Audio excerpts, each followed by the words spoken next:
Bonjour à toutes et bienvenue sur la Sportive Outdoor. Aujourd'hui, je reçois Geneviève Hillet, qui est ultracycliste, passionnée et qui vient de terminer la Desertus Bicus, une course d'ultracyclisme à travers l'Espagne. Je suis ravie de recevoir Geneviève aujourd'hui pour qu'elle nous parle de son parcours en général dans le sport et dans l'ultracyclisme, des coulisses de sa préparation, bien sûr de la course elle-même, mais aussi de son regard sur la place des femmes dans ce milieu. Bienvenue Geneviève. Est-ce que tu veux bien te présenter s'il te plaît? Bonjour, merci de m'accueillir. Oui, tout à fait. Donc, Geneviève Hillet, j'ai 40 ans, j'habite Québec, au Canada, et je suis analyste de données pour l'Université du Québec. Pour mes temps libres, je fais beaucoup de vélo, du sport, et je m'amuse beaucoup à l'extérieur. Et est-ce que cette passion du vélo, c'est venu vraiment très tôt ou est-ce que c'est arrivé plus tard? Est-ce que tu as fait d'autres sports avant de faire du vélo? Enfin, quel a été ton parcours, disons, avant de faire de l'ultra-distance? En fait, je fais du vélo depuis que je suis toute jeune, mais je faisais des petites randonnées là, qui passaient près de chez moi. Puis ensuite, ça a été mon transport là, transport actif. Mais je suis à la base une fille de course à pied, donc moi l'endurance, j'aime vraiment l'endurance, donc c'est vraiment ça qui me fait vraiment triper. Mais j'ai commencé par la course à pied, donc semi-marathon, marathon, ultra-trail, course en sentier et tout. Mais je me blessais quand même souvent. Alors, je me suis mise au spinning, cardio-vélo. Je sais pas comment vous dites chez vous. Mais Je crois qu'on puis, connaît spinning aussi. oui, bon, parfait. Donc, je me suis mise au spinning. Puis, j'ai remarqué justement là, faire un peu d'entraînement croisé là, que je me blessais moins, que mes performances cardio augmentaient. Pas tant que je suis dans la performance, mais je me sentais plus à l'aise là, à la course à pied. Donc, c'est comme ça que ça a commencé un peu. Puis, de fil en aiguille, je me suis demandé si j'avais le temps de m'acheter un vélo pour faire du vélo au travers des courses et tout. Puis finalement, j'ai finalement succombé, là, je crois, en 2017 ou quelque chose comme ça, pour m'acheter un vrai vélo de route. Et tout de suite, ça a été vraiment un amour pour le vélo parce que ça me permettait d'aller plus loin.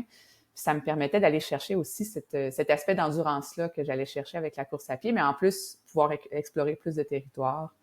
Donc, ça a été comme un retour aux sources que j'ai beaucoup aimé. Ah, c'est trop bien, c'est venu progressivement, mais, Oui, mais sûrement avec l'endurance. tout à Est-ce que fait. tu te souviens de ta première course ou aventure longue distance que t'es faite à vélo? Oui, ben ici, il y en a pas beaucoup en fait. Là. C'est pour ça souvent que je traverse la mer pour aller faire d'autres courses. Donc c'est ça, on en a quelques-unes au Québec. Puis ma première, je crois que c'était Montréal-Québec. Donc c'était pas tant une course qu'un plus un regroupement de gens longue distance. Ça devait être presque 300 kilomètres sur du plat, pas mal. Et c'est ça, ça a été mon premier contact, je dirais là. Après ça, j'ai eu un peu la piqûre, puis j'ai cherché un peu à en faire un peu plus. Donc ouais, j'ai augmenté les distances par la suite, les années suivantes et tout. Ça vient au fur et à mesure comme ça. Oui, oui, je suis très Et progressive. qu'est-ce que tu trouves que ça t'apporte en fait sur le plan personnel, le fait de pratiquer de l'ultra? C'est certain que l'accomplissement personnel est vraiment très grand là, après un. Tu sais, je carbure un peu à ça, là, à ce genre de dépassement de soi là. Mais c'est certain que ça m'apporte aussi. Je suis quelqu'un de très occupé qui aime être occupé, puis quand je le suis pas, je cherche des manières de l'être. Donc, quand je suis sur le vélo, j'aime beaucoup visiter le territoire, mais on visite aussi au fond de nous-mêmes. Donc, c'est un endroit qu'on visite pas trop souvent. Sur le coup, je peux pas dire que je suis toujours avec le grand sourire, mais par après, c'est vraiment quelque chose que j'aime beaucoup. C'est une sensation que je retrouve pas ailleurs, que j'ai le temps d'aller dans ma tête, d'aller réfléchir à plein de choses. Puis, ouais, autant régler des problèmes que créer des projets et tout. Donc, c'est vraiment, ça m'apporte beaucoup, sincèrement. Ouais, ça, effectivement, c'est intéressant cet aspect-là. Et tu as récemment terminé alors cette course, la Desertus Bicus. Oui. Et, déjà, pourquoi est-ce que tu as choisi de faire celle-ci en particulier cette année? Moi, j'avais fait ma première course en ultra en Europe, c'était au Portugal en 2021, c'était le Biking Man. C'était un peu par hasard, je me suis inscrite au Biking Man parce que j'avais jamais été au Portugal, je me suis dit c'est une bonne manière de jumeler le tout. J'ai beaucoup aimé ça, ça a été difficile, mais j'ai beaucoup aimé ça. L'année dernière, je me suis inscrite au Biking Man en Corse. Et je me rappelle très bien de mon sentiment quand j'ai passé la ligne d'arrivée. J'ai trouvé ça difficile, oui, mais plus facile que le Portugal, même si le dénivelé théorique était quand même et physique était quand même plus imposant. Puis je me rappelle quand j'ai passé la ligne d'arrivée, je me suis dit un peu comme ah déjà, dans le sens où c'est 1000 kilomètres, c'est costaud, c'est à faire en 5 jours et moins. mais j'aurais pu continuer encore. Puis il y a une petite voix dans ma tête qui me dit « Ah, peut-être que tu es rendu à aller à plus loin ou à tester un peu ça. » Puis comme on l'a vu tout à l'heure, j'y vais très progressivement là, dans mes sports. Donc, je me suis dit, je vais regarder un peu ce qui se fait dans le même genre. Puis, des amis à moi sur les réseaux m'avaient parlé de la Désertus. On voit beaucoup aussi de vidéos et de retours d'expérience. C'est certain que la communauté avait l'air vraiment géniale.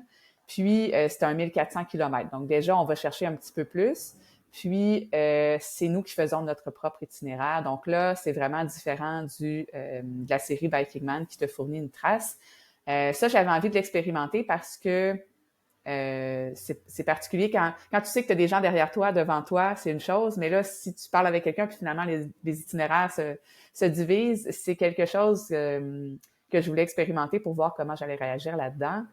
Donc, je trouvais que c'était une belle course qui s'inscrivait en début de saison. Oui, pour moi, c'est un peu plus complexe, mais je trouve qu'elle s'inscrivait bien dans la progression. Puis, ouais, ça a été un choix judicieux après coup, là. Tant mieux. Et si, pour celles qui connaîtraient pas, est-ce que tu peux nous présenter, donc là tu nous disais déjà, bon, tu crées ton itinéraire, c'est 1400 kilomètres, mais tu pars donc d'où et tu vas où? Est-ce que tu as des points donc où tu dois passer? Enfin, comment ça se passe en fait? En fait, le départ avait lieu à Hasparren, en France, au Pays Basque, et l'arrivée à Almuñécar, près d'Almalaga, là, dans le sud de l'Espagne. Et il y avait au total, je crois, 4 points de contrôle à franchir. Donc, en autant qu'on franchissait les points de contrôle dans l'ordre, puis qu'on rentrait dans le délai, c'était 7 jours maximum. On faisait notre propre itinéraire entre ça. Donc, tu y vas selon, est-ce que tu veux plus de dénivelé, plus de distance? Certains connaissent les endroits. Moi, c'était pas mon cas, là. J'ai tracé avec un ordinateur, donc au meilleur de mes connaissances, mais j'étais très loin pour aller vérifier des choses.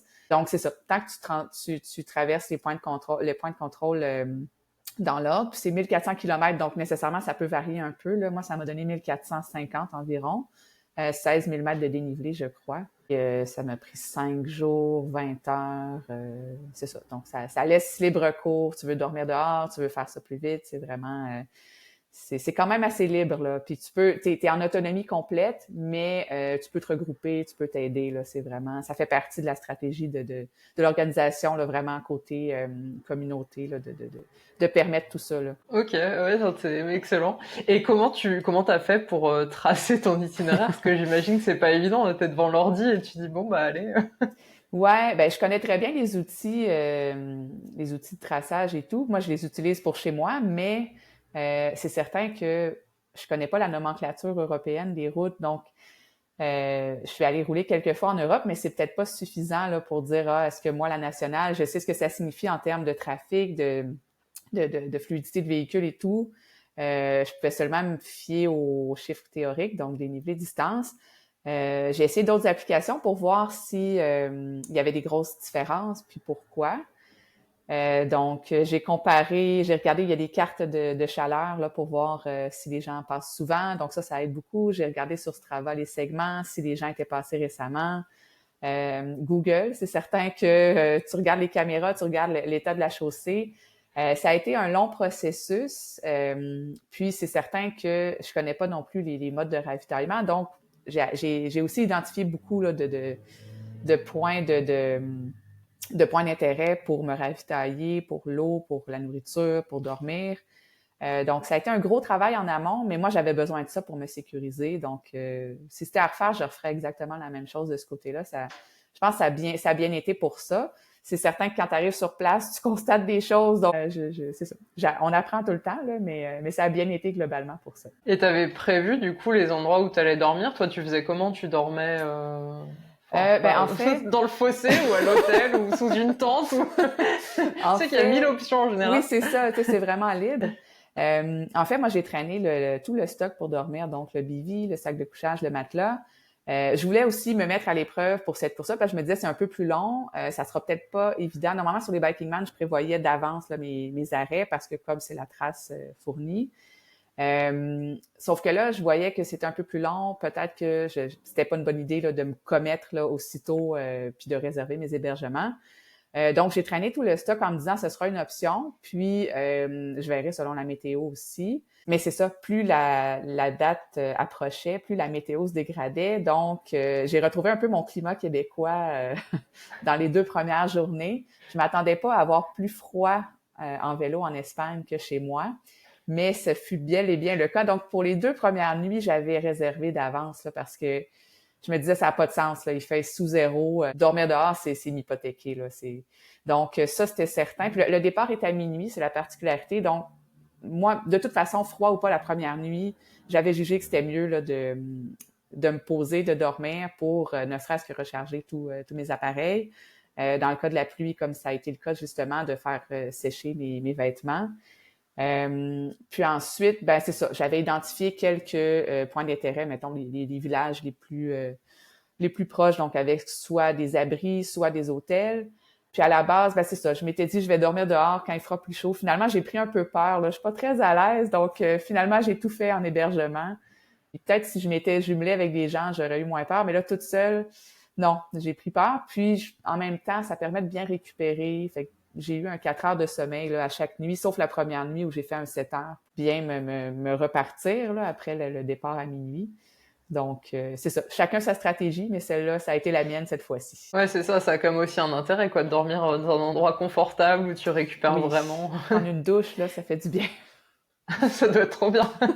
Et tu disais, tu dors 4 heures et au bout de 4 heures, enfin, ça va, t'arrives à repartir Ben dans un bon état ou quand tu repars, oui, c'est quand même dur et puis après, ça va? ben étonnamment, ça allait bien. C'est certain que comme le départ était à minuit, la première fois que je me suis arrêtée, ça faisait à peu près 45 heures que je dormais pas. J'ai eu quelques coups de sommeil sur le vélo la première journée, mais il pleuvait tellement que je pouvais pas m'arrêter. Je me suis dit, bon, ça, je veux pas revivre ça parce que c'est dangereux aussi. Donc, le 7 heures, c'était un choix aussi là, pour casser un peu ce qui venait de se passer. Puis comme il annonçait de la neige, ben, de toute façon, si j'étais passée plus tôt dans le col le lendemain, j'aurais eu un 15 cm de neige au sol. Donc, ça a été, tu sais, je pouvais pas savoir, mais finalement, ça a été un bon choix pour ça. Il faisait froid, il y avait de la neige autour, ça tombait des arbres, mais il y en avait plus sur le sol. Puis après ça, ben, les 4 heures, je ne sais pas ce que ça aurait donné sur une période plus longue, mais sincèrement, je me suis vraiment bien sentie. Donc, pour moi, c'est à peu près tout le temps ça que ça me prend. Je suis pas certaine là, que sur un 2 semaines, d'après moi, j'aurais besoin d'une autre grosse nuit. Mais je veux pas jouer dans dans les mauvais effets du manque de sommeil. Donc, j'ai pas ressenti du tout, le manque de sommeil sur les 5 jours là, de la course. Ah, c'est génial, c'est que ta stratégie était bonne Oui, au et moins j'ai bien convenait bien. récupéré. Et comment alors tu t'es préparé pour cette course au niveau bah, de tes entraînements? Tu vois déjà quel volume tu faisais? Est-ce que tu faisais que du vélo ou aussi d'autres choses? Est-ce que tu as intégré d'autres choses auxquelles je pense pas d'ailleurs? Enfin, comment Ben t'as c'est fait? certain Comment est-ce qu'on que se prépare à ouais. 1400 km? Ben, premièrement, c'est sûr que c'est pas ma première course. Donc, si ça avait été la première, ça aurait été différent sans doute. Là, je pouvais quand même me baser sur mes expériences passées. Donc, je connais mon corps, je sais un peu de quoi j'ai besoin pour, en termes de volume, pour aller, mettons, me dire psychologiquement je suis prête et physiquement je suis prête. Là, la particularité cette année, c'est que moi qui habite au Québec, on aime souvent dire que l'hiver dure 3 saisons sur 4, mais c'est pas si faux que ça, dans le sens où là, je savais qu'avec un départ le 18 avril, probablement que je pourrais pas du tout m'entraîner dehors. Donc, j'ai commencé mon entraînement sérieusement là, début janvier, en prévision là, spécifique à la course. Donc, j'ai la base d'entraînement, mon vélo sur la base d'entraînement. Janvier, ça a été consacré à faire que du volume, donc vraiment reprendre un peu contact avec le vélo. Là, ben, pas que je l'avais délaissé, mais c'était plus dans un mode plaisir là, pour la fin de l'année d'avant. Donc, c'était vraiment mettre du volume. C'est certain que passer un 4 heures, 5, 6 heures sur la base d'entraînement, c'est mentalement difficile. Faire ça plusieurs fois semaine, c'est difficile.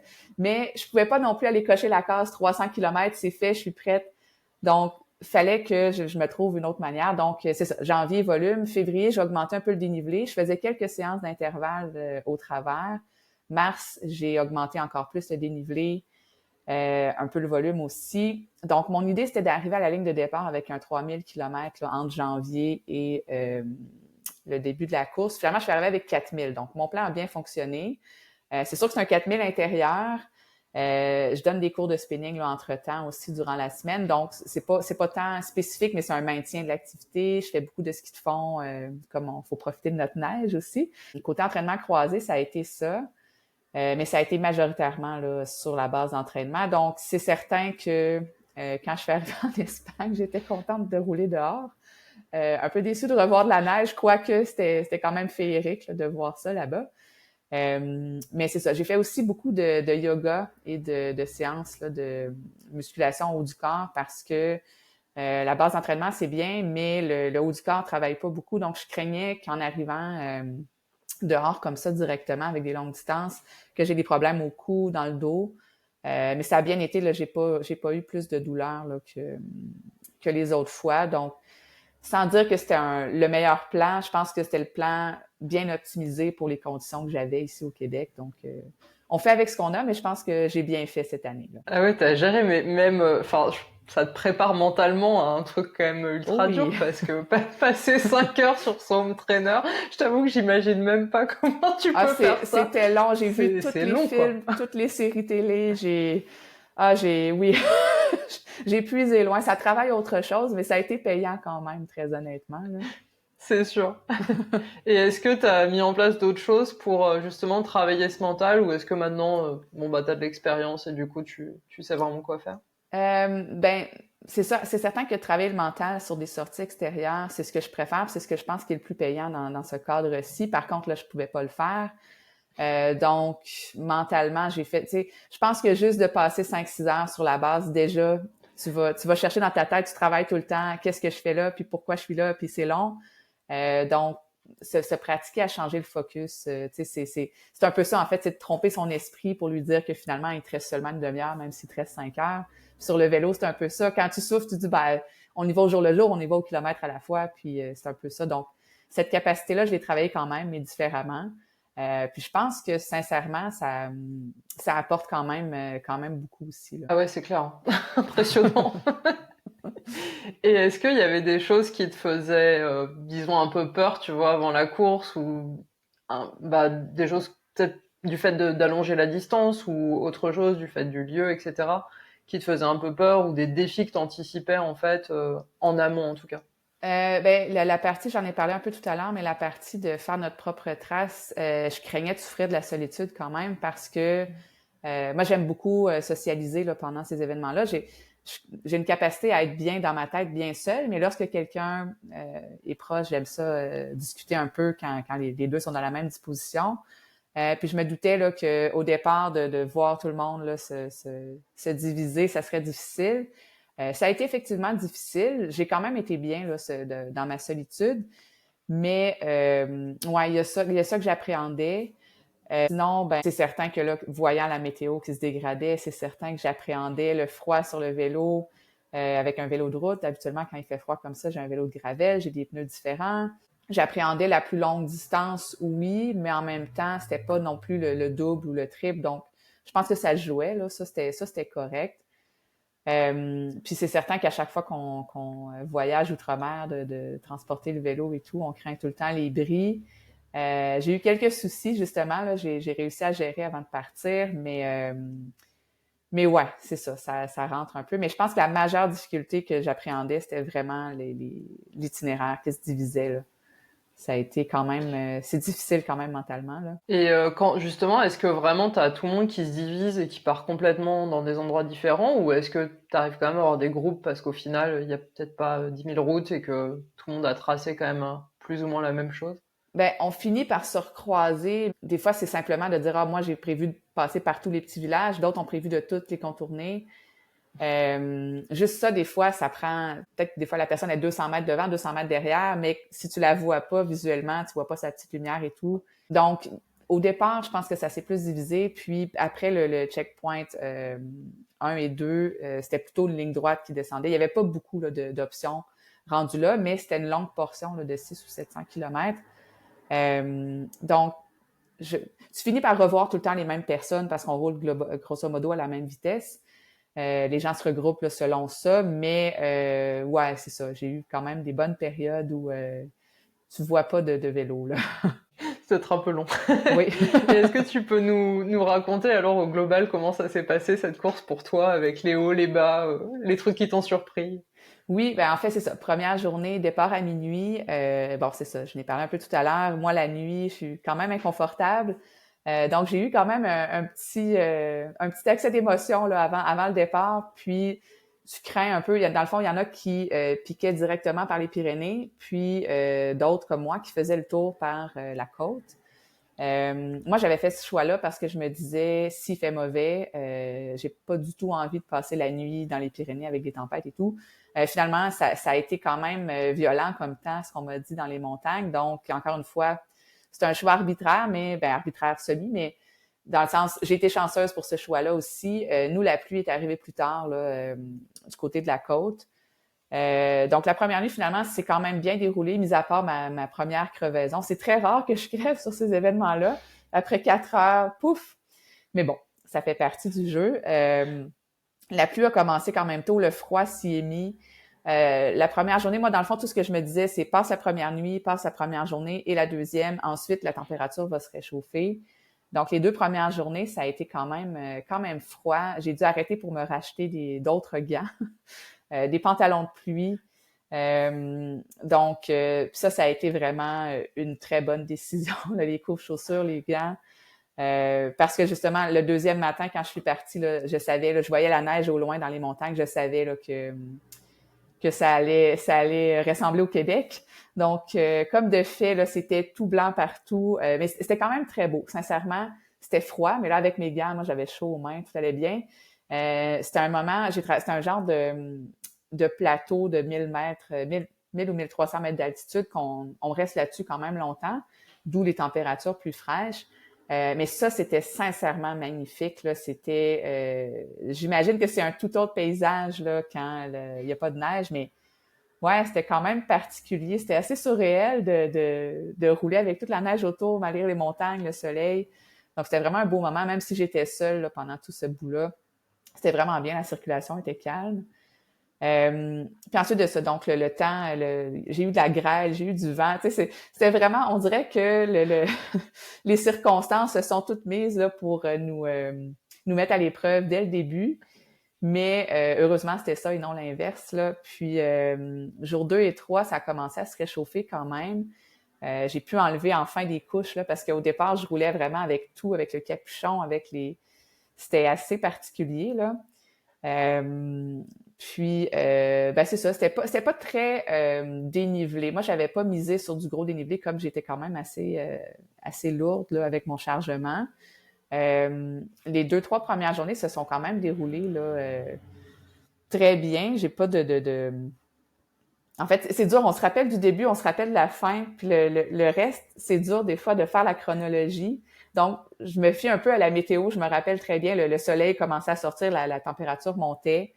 Je pense que c'est la 3e journée, ça a été une journée vente d'eau, là, exclusivement. Là, c'était Le sensationnel. bonheur. Ah oui, oui. C'était comme un faux plat descendant en plus, puis ça poussait de dos. Là. C'était génial de se dire, je roule à 45 km/h avec autant de poids sur le vélo sans pousser sur les pédales.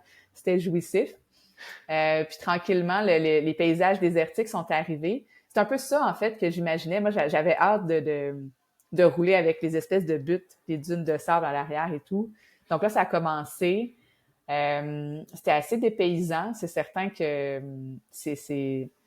ouais, c'est différent de chez nous, là. Puis c'est ça, au fur et à mesure, justement, on en parlait tout à l'heure, mais les gens que tu recroises, c'est tout le temps un peu les mêmes. Donc, il y avait un groupe de 7 Français là, qui le faisaient un peu en équipe.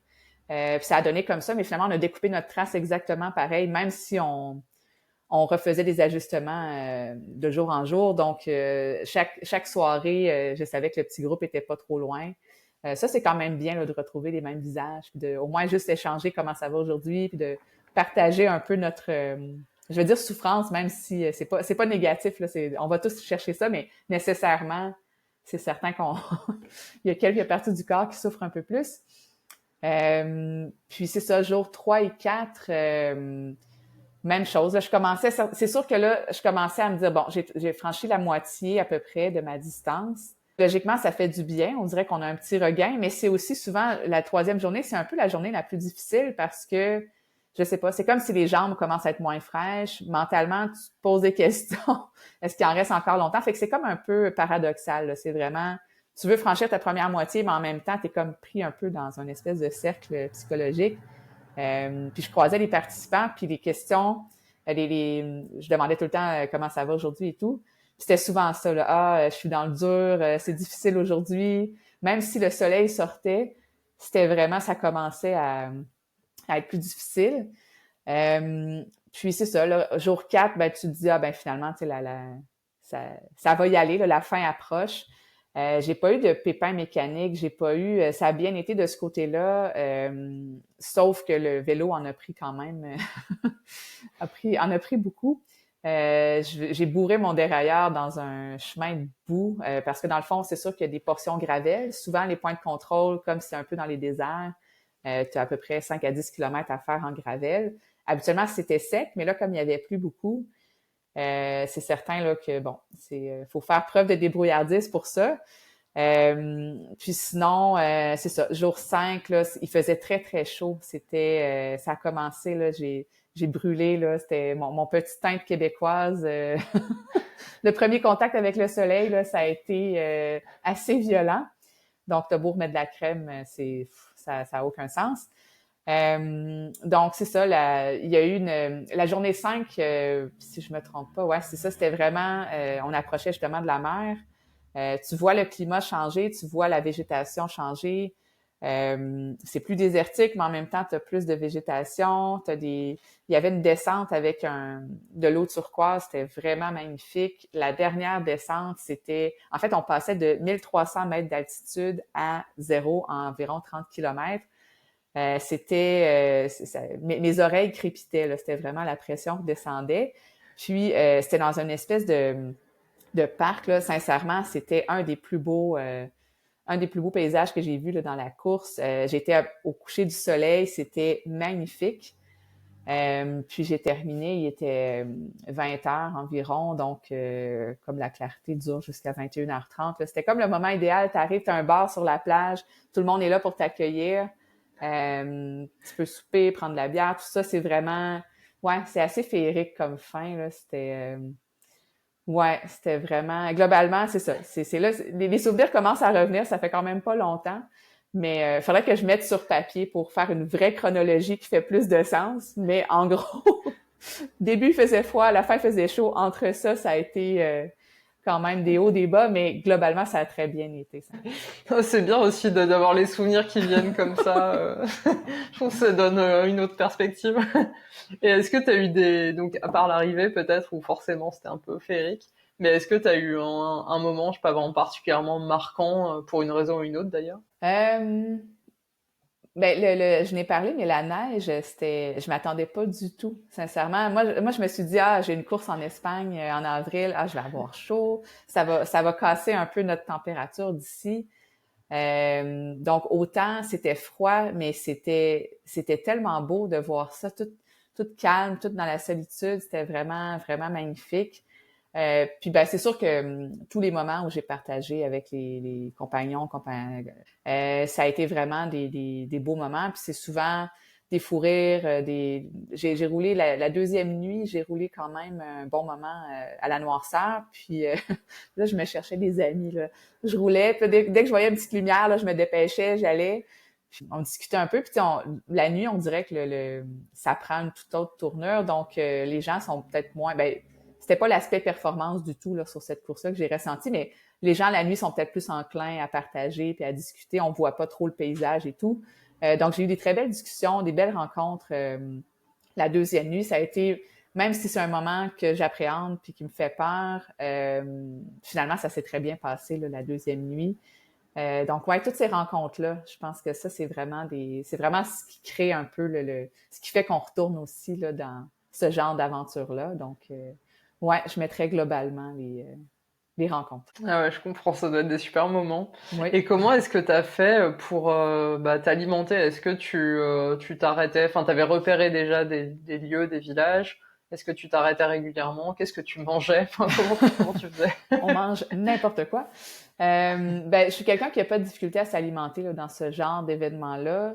Les premières journées, ça a été un peu plus difficile parce que, vu que tu as des gants, normalement, j'ai des collations sur le vélo quand même. C'est plus facile à gérer quand tu as tes doigts qui sont libres. Donc ça a été un peu plus difficile, mais en même temps, tu as moins chaud, donc tu as moins besoin de boire aussi, tu as moins besoin de gérer, disons, la chaleur. Donc, normalement, c'est ça. Je m'assurais d'avoir tout le temps des collations. C'est sûr qu'il y a beaucoup de sucre là, dans ces choix-là. On prend ce qu'il y a aussi de ce qui s'ingère rapidement, ce qui s'ingère bien aussi. Donc, c'est sûr que les bonbons, les palettes de chocolat, il y en a eu beaucoup. Les barres protéinées, les sandwichs, moi, je suis totalement vendue aux sandwichs là, pour ce genre d'aventure-là. T'en mets un dans une poche, t'en as un, t'en consommes un sur place. Donc, ça dépend ce qu'il y avait, mais souvent, j'avais identifié les épiceries parce que c'était plus facile. Encore là, je traversais pas les grosses villes parce que tu perds beaucoup de temps. Donc, à moins d'avoir vraiment besoin de le faire, j'évitais. Petit café, parfois, dans les petits villages, là, c'était facile de se faire un petit sandwich. Mais tout est une gestion du temps. Tu sais, tu fais pas la course, mais en même temps, tu essaies d'optimiser les arrêts parce que mentalement, si tu passes ton temps à t'arrêter de un, ça finit par jouer dans ta tête. Tu te dis, aujourd'hui, je devais faire 250, 260 kilomètres. Là, tu vois la distance finalement qui raccourcit pas tant que ça. Donc, ça finit par te jouer dans la tête si tu t'arrêtes trop souvent. Donc, j'essayais beaucoup de stocker puis de manger sur le vélo. J'ai eu un peu de difficulté à me ravitailler, ça, je pensais pas. Mais il y a certains, vu, mettons, la moitié, disons, la troisième à la cinquième journée, on était beaucoup dans des petits villages, c'était quand même reculé. Les options pour manger quand tu arrives à 21h, 22h sont quand même rares, voire absentes. Donc, souvent, j'avais un sandwich que je grignotais dans mes poches, j'avais pas le choix. Par contre, pour les fontaines d'eau, j'avais tout identifié des places pour me ravitailler, mais chaque petit village a son église, sa fontaine. J'ai jamais vu ça. Ça a été tellement facile pour ça. Donc, côté liquide, super facile. Côté solide, parfois, j'avais une canne de sardines là, en guise de dépanneur là, parce que fallait tout le temps avoir des options parce que quand la faim prend, surtout vers la fin, vers les derniers jours, quand la faim prend, ça prend souvent, puis c'est assez intense. Donc, au début, tu gères bien, puis au fur et à mesure, tu as besoin de plus en plus de calories pour supporter sûrement la fatigue, le manque de sommeil, ton corps est comme fatigué aussi là, musculairement. Donc, on mange n'importe quoi, mais on mange beaucoup. De toute façon, ton corps, il doit cramer au fur et à mesure, donc il a plus de réserve à un moment. Exact. Donc, il doit être là, allez, go. Oui. Et au niveau de ton équipement, donc tu disais c'était un vélo de route. Est-ce que tout le monde part avec un vélo de route ou est-ce que certains sont plus en mode gravel, justement, peut-être du fait des conditions météo? Et qu'est-ce que tu avais comme sacoche? C'était très variable côté vélo parce qu'en fait, comme on fait notre propre trace, il y en a qui avaient envie d'aller dans des coins plus tranquilles, donc souvent de la gravelle. Je pense que ça dépend des éditions aussi. Le départ et l'arrivée sont pas tout le temps au même endroit là, selon les années. Cette année, ça a été quand même facile pour moi de faire un choix de pneus parce que j'avais peut-être même pas 10% là, de gravelle finalement, mais c'était mon choix aussi. Je me suis dit, ça va être plus simple de gérer ça comme ça. Donc, j'avais vélo de route, pneus de route, vélo type endurance là, avec les barres aéro là, pour changer de position. Pas tant pour aller plus vite que plus pour changer le mal de place un peu. Puis, pour les sacoches, j'avais le rack Telfin à l'arrière. J'avais un sac de cadre, sac sur le tube pour les collations et aussi accéder rapidement là, à une batterie externe pour recharger mes appareils, mes lumières. Et c'est ça. En gros, ça ressemble à ça. J'avais pas... au Portugal, j'étais partie avec un petit sac à dos. Donc ça, c'était une erreur pour moi. J'étais pas bien. Donc, j'évite tout ce qu'il y a sur le dos. C'est sûr que là, au fur et à mesure, on commençait à se déshabiller. Donc là, c'était de trouver de l'espace pour tout mettre. Mais puis au début, c'est tout bien classé, tout bien plié. Mais après ça prend beaucoup d'expansion pendant. C'est assez impressionnant. Donc, j'avais des poches aussi sur le cuissard. Donc ça a été... Ouais, je roulais avec des bosses de chaque côté, mais tu les sens pas. Donc, c'est pratique, tu y as accès rapidement.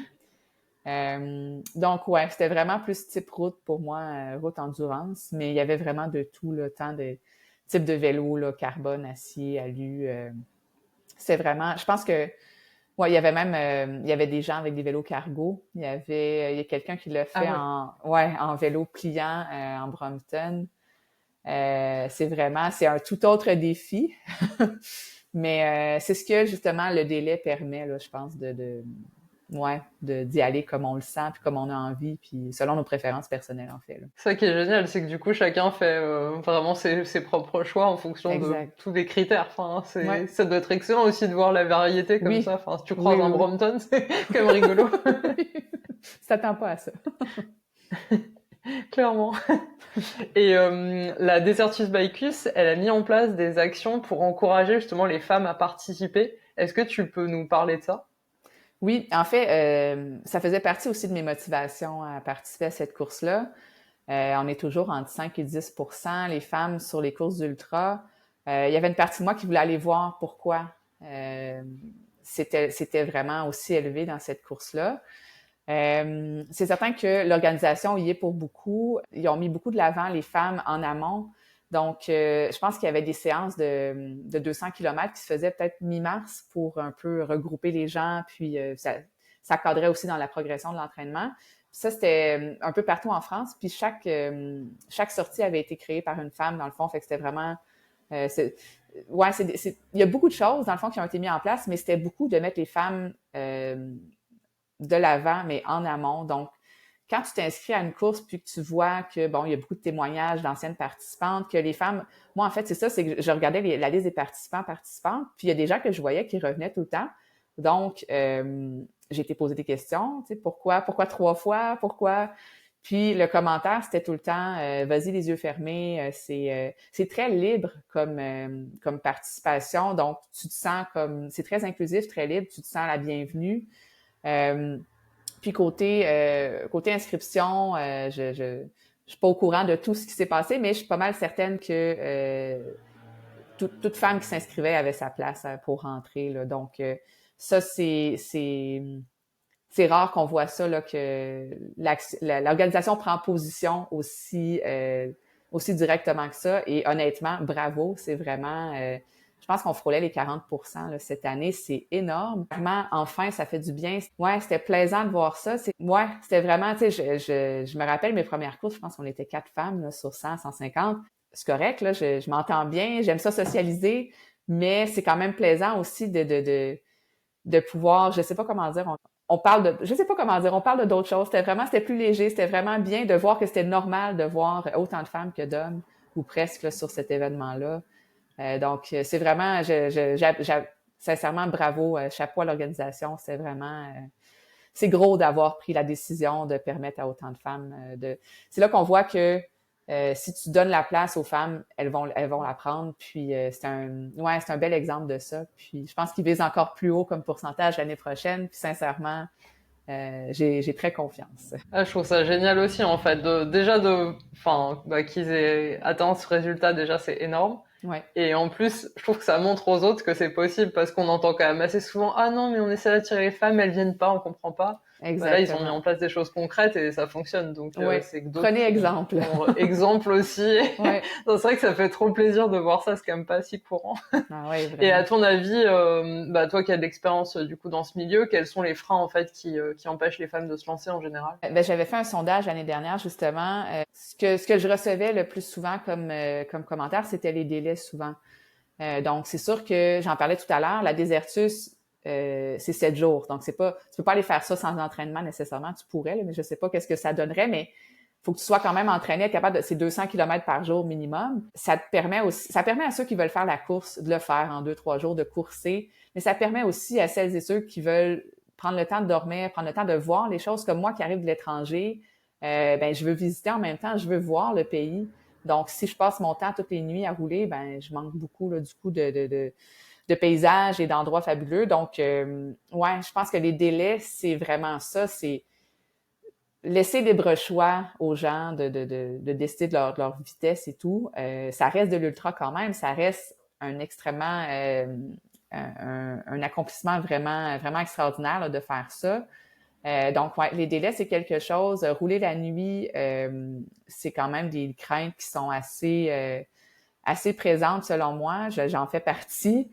Donc, justement, si les délais sont plus larges, ça te permet aussi de te dire, ben, j'aurai pas nécessairement à rouler toutes les nuits. Donc, ça peut enlever justement un frein. Euh, Puis, je pense que l'aspect compétition, compétitivité, c'est peut-être moins ce que les femmes recherchent dans ce genre de truc-là. Donc, encore une fois, si tu laisses ça large, je pense que tu peux ouvrir la porte là, à plein d'autres participants, participantes.